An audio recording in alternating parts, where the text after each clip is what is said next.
Kantara chapter 1 ఓరి ఎందిరా బాబు ఆ collections అనేటటువంటి ఫీలింగ్ కలుగుతుంది. బాహుబలి 1ని కొట్టేసింది, కేజీఎఫ్ని కొట్టేసింది, చావ సినిమాని కొట్టేసింది.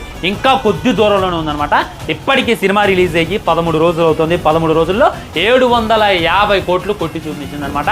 అది కంటెంట్ ఉన్న పవర్ అని చెప్పి క్లారిటీగా క్లుప్తంగా అర్థమైపోతుంది. కర్ణాటకలో చూసుకున్నట్లయితే కాంతారా చాప్టర్ 1 180 కోట్లు కొట్టింది. ఇప్పటికీ కాంతారా 200 కోట్లు అక్కడ ఆల్రెడీ దాటేసింది అనమాట. మన తెలుగు స్టేట్స్లో 100 కోట్లనే ఎప్పుడో దాటేసింది. మన బాలీవుడ్లో చూసుకున్నట్లయితే అక్కడ కూడా అటు ఇటుగా ఒక 200 కోట్లు దాటేసిందంట. ఓవరాల్గా కాంతారా సినిమా యూఎస్ఏ మొత్తం వరల్డ్ వైడ్ కలుపుకొని 750 కోట్లు కొట్టే తొడగొడుతుంది అనేటటువంటిది రియాలిటీ. సో ఫ్రెండ్స్, నేను చెప్పొచ్చేది ఏంటంటే సినిమాకి పెట్టింది 100 కోట్లే, వీళ్ళు 700 కోట్లు అంటే డబల్, అంటే 600 కోట్లు ఈజీగా, ఇంకో 1000 కోట్లు ఈజీ కొట్టింది. 300 కోట్లు కొట్టడం దానికి పెద్ద మ్యాటర్ కాదు. ఈ వీకెండ్ ఒకసారి టికెట్లు బుక్ చేసుకోవడానికి ట్రై చేయండి, మీకు కూడా టికెట్ల వరకు. ఎందుకు ఎలా చేయగలుగుతున్నారంటే వాళ్ళు కంటెంట్ నమ్ముకున్నారు. కంటెంట్ అయితే వాళ్ళు మోసం చేయలేదు. మన వాళ్ళు హీరోల్ని కాస్ట్ని